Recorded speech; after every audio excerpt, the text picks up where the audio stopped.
बिस्मिल्लाहिर्रहमानिर्रहीम, अस्सलाम वालेकुम। पाकिस्तान की तारीख में बड़े बड़े वाक़यात हुए हैं, लेकिन जो हालिया वाक़या हुआ है जिसमें एक खातून को उसके बच्चों के सामने बरहना करके उसके साथ ज्यादती की गई, ये तारीख का बदतरीन वाक़या है। और ये ऐसा वाक़या है कि आम लोग अगर इस वाक़े की तफसीलात जानते हैं, उनको पता चला, उसके बाद वो डिप्रेशन का शिकार हो गए, तो सोचिए जिनके साथ ये वाक़या हुआ है या उनके बच्चों के साथ कल को उन्होंने बड़े होना क्या सूरत हाल होगी। इस वीडियो के अंदर हम किसी भी सूरत इस खातून का नाम नहीं लेंगे, उनकी तफसीलात नहीं बताएंगे, ना जिन्होंने कोई FIR कटवाई है वो कहाँ के रिहायशी हैं और उनकी तफसीलात क्या है, इसको बताने से ग्रेस करेंगे। सिर्फ इतना आपको पता होना चाहिए कि वाक़या गुजरांवाला से रिलेटेड लोगों के साथ हुआ है। मजीद डिस्कस करने से पहले इस वीडियो को लाइक करें, हकीकत TV को सब्सक्राइब करें और बेल आइकन पर ज़रूर क्लिक करें। एक खातून करीबन रात के 1:30 बजे के करीब लाहौर रिंग रोड से होती हुई अपनी होंडा स्विग पर 2 बच्चों के साथ गुजरांवाला जा रही थी। अब इस तमाम सूरत हाल के अंदर जो वाक़या उनके साथ पेश आया कि उनकी गाड़ी का पेट्रोल खत्म हो गया, उस खातून ने गुजरांवाला में अपने एक रिश्तेदार को कॉल की। उन्होंने कहा कि आप 130 जो मोटरवे का हेल्पलाइन नंबर है, अब वहां पर कॉल करें। उन्होंने जब कॉल की तो उनकी कोई मदद ना हुई। उनको बताया गया कि हमारी हदूद में नहीं आता, किसी ने कुछ कहा। काफ़ी अरसे के बाद, अब रात का टाइम था, अचानक उन्होंने बताया कि मामला ख़राब है, अब फौरी तौर पर निकले। वो गुजरांवाला से अपने एक दोस्त को लेकर, जिसका नाम नहीं बताया जा सकता, वो जब पहुंचते हैं गुजरांवाला से उस साइड के ऊपर जो FIR के अंदर दर्ज है कि ये मोटरवे और जंगल के दरमियान का एक रास्ता था। अब जब ये वहां पर पहुंचते हैं तो देखते हैं एक होंडा स्विग गाड़ी खड़ी है और उसी खातून की है। लोकेशन चूंकि उन्होंने बताई थी कि मैं यहाँ पर हूँ और तमाम तफसीलात भेजी थी, उस लोकेशन पर वो पहुँचते हैं। लेकिन उस गाड़ी का ड्राइविंग सीट वाला जो शीशा है वो टूटा हुआ है और लेफ्ट साइड के ऊपर जो सीट होती है वहाँ पर खून के धब्बे पड़े हैं। आपकी स्क्रीन पर तस्वीरें भी चल रही हैं। इस सूरत हाल के अंदर उन्होंने जाकर ढूंढना शुरू किया उस खातून को और उसके बच्चों को। करीब से खेतों की जानिब से वो खातून और उसके 2 बच्चे आते हुए नजर आए।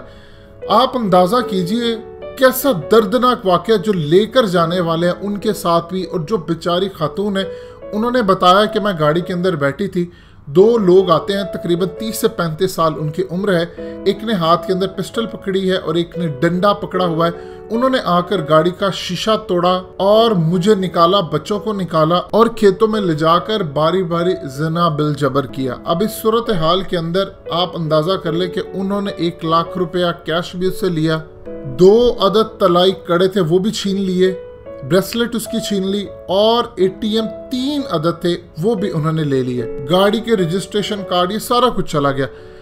ये सारी चीजें आप अलग रख दें, किसी भी वजह से आप किसी खातून को उसके बच्चों समेत, उसके बच्चों के सामने उसके कपड़े उतार के बरहना करके आप उसके साथ ज्यादती करें, आप सोच सकते हैं उस बच्चों का मुस्तकबिल क्या होगा।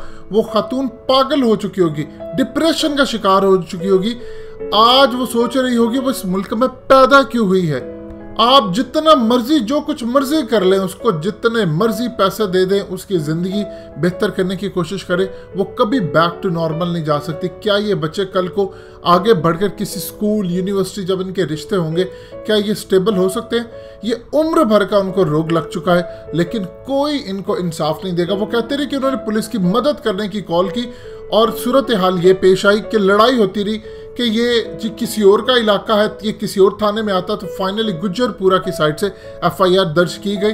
लेकिन मामले की आप नज़ाकत देखिए कि जब पुलिस को मदद के लिए कॉल की तो थाने आपस में लड़ रहे थे, ये हमारी हदूद में नहीं आता, वो तुम्हारी हदूद में नहीं आता। उतनी देर के अंदर खातून के साथ ज्यादती भी हो जाए, उसको शुक्र कर दो उसकी जान बच गई। लेकिन ऐसी जान का क्या फ़ायदा जब वो सारी ज़िंदगी इस तकलीफ में गुजार देगी और शायद बैक टू नॉर्मल नहीं आ सकेगी कि उस रात काश वो सफर ना करती। ये दुनिया की सेफेस्ट तरीन रोड है, पंजाब लाहौर का इलाका, मोटरवे की साइड पर, रिंग रोड की साइड पर, जिसको कहा जाता है इससे ज्यादा सेफ प्लेस कोई नहीं है। आपके क्या हुक्मरान कर लेंगे? आप उनका नोटिस लेंगे, बस आपके हुक्मरान ये समझ से हमने नोटिस लिया, गिरफ्तारी हो जाएगी। उसके बाद क्या होगा? मजीद अचकज़ई के साथ क्या सूरत हाल पेश आई? उसने दन दनाते हुए सरेआम एक शख्स को नशे की हालत में गाड़ी के नीचे उसने कुचल दिया। उसके अहले खाना के सामने जाकर इतराफ हुआ, उनको दियत के पैसे देने की ऑफर दी गई, सब कुछ दिया, उन्होंने इनकार कर दिया लेने में। CCTV फुटेज आई, वहां की करीब की फुटेज आई, सारी दुनिया ने देखा। उसके बावजूद वो बरी हो गया। ये कहते हो कि सबूत नहीं है। सारी दुनिया ने देखा कि वो इस गाड़ी में बैठा हुआ था। ये आपकी स्क्रीन पर मनाजर भी चल रहे हैं, आप देख सकते हैं। लेकिन क्या हुआ? क्योंकि वो ताकतवर था, उसके बाद पैसा था, वो निकल गया, बच गया। क्या नबी पाक सल्लल्लाहु अलैहि वसल्लम ने फरमान दिया है, तुमसे पहली कौमें इसीलिए बर्बाद हुई जब उनके यहाँ बड़े चोरी या जुर्म करते तो उनको सजा नहीं दी जाती थी, लेकिन छोटा करता फिर उसको सजा दी जाती। अब इनके साथ क्या होगा आप ये देखिएगा। आप इनको गिरफ्तार कर लेंगे, गिरफ्तार करने के बाद क्या होगा? ये बेल पर रिहा होकर आ जाएंगे। फिर ऐसा ऐसा फिर उस औरत के साथ जो तजलील की जाएगी, वो बेवकूफ़ है लोग के, क्योंकि अब गुजरपुरा लाहौर की हदूद के अंदर ये वाक़या है, तो क्या वो गुजरावाला से रोज़ आते फिर अदालतों के चक्कर ऐसा ऐसा वो इस केस को छोड़ ही देंगे, वो इसकी पैरवी नहीं करेंगे, आपके मुजरिमों को सज़ा नहीं हो पाएगी। आपका कानून ही इतना घटिया है। इमरान खान के ऊपर 100% इसकी जिम्मेदारी आयद होती है, जिन्होंने कहा था मैं इस निज़ाम को बदलूंगा, और तीसरा साल शुरू होने वाला। और हालत यह है कि एक लाहौर जैसा इलाका, रिंग रोड, यहाँ पर आपके आम लोग सफ़र नहीं कर सकते। अब ये तो एक खातून है, एक आम आदमी भी होता, उसके साथ भी सूरत हाल होती, बस सिर्फ फ़र्क ये होता कि शायद उसके साथ ज्यादती ना होती, लेकिन पैसा छीन लिया जाता।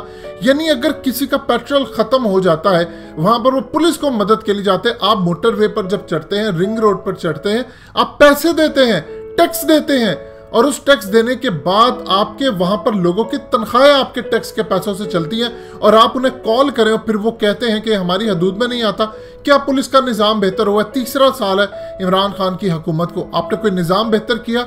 आप 5-5, 6-6 आईजीज बदल जाते हैं, लेकिन उसी तरह क्योंकि आपके इर्द गिर्द पूरा माफिया बैठा हुआ है, वो आपका निज़ाम बदलने नहीं देगा। आपका अदालती निज़ाम नकारा हो चुका हुआ है, बुरी तरह फ्लॉप हो चुका है। लेकिन आपने अपनी तकरीर में कहा था कि वो चीफ जस्टिस के साथ मिलेंगे, जाकर इस निज़ाम को बेहतर करेंगे, नहीं होगा।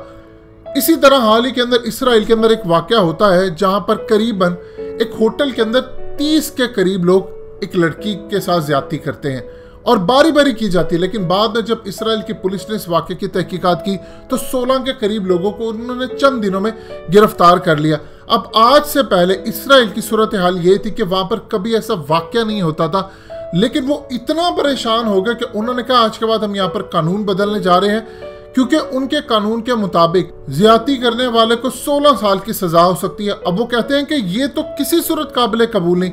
अब वो इस तरह का कानून बनाने जा रहे हैं जो सऊदी अरब के अंदर है या उनकी तौरात के अंदर लिखा हुआ है। उस कानून के मुताबिक आप विद इन डेज के अंदर उनका सर कलम कर सकते हैं। अब आप देखें कि दुनिया के अंदर कहां कहां ये सजाएं होती हैं। आप चाइना के अंदर किसी के साथ ज्यादती करें तो आपको उसी वक्त जैसे ही साबित होता है तो आपको मौत दे दी जाती है। सऊदी अरब के अंदर सबसे बेहतरीन कानून है, चंद दिनों के अंदर अंदर आपका सर कलम कर दिया जाता है। नॉर्थ कोरिया के अंदर वहां पर स्क्वाड आता है फायरिंग करने वाला और आपके सर में गोली मार देता है। इसी तरह आप ईरान के अंदर देख ले, वहां पर आपको क्रेनों के साथ बांध कर तो आपको लटका दिया जाता है। अब इसराइल के अंदर कानून बदलने वाले हैं, वो कहते हैं कि हम भी इसी तरह का कानून लेकर आएंगे, चंद दिनों के अंदर सजाए मौत। आपके मुल्क के अंदर क्या है सूरत हाल? आप देखिएगा इस खातून के साथ जो ज्यादती हुई है, इसके बाद ये बेचारी पैरवी करना छोड़ देगी कि वो जाए तो सारी दुनिया उसको देखे, आपका मीडिया उससे सवालात करे, वो उस केस को ही छोड़ देगी। और होगा क्या? इसको सजा नहीं हो पाएगी, अदालत के अंदर कोई इनकी पैरवी केस की नहीं करेगा, ये मुलजिमान छूट कर बाहर आ जाएंगे और आप फिर एक और वाक़े का इंतजार करेंगे। डूब कर मर जाना चाहिए इस मुल्क के हुक्मरानों को भी, इन रियासत के कर्ता धर्ताओं को भी, कि आप इस मुल्क के अंदर एक छोटा बेसिक लेवल का इंसाफ नहीं दे सकते। और बात हम लोग करते हैं रियासत मदीना की। दोस्तों, हकीकत टीवी को सब्सक्राइब करना मत भूलिए, वीडियो को लाइक करें, शेयर करें और कमेंट सेक्शन में अपनी राय का इजहार जरूर करें।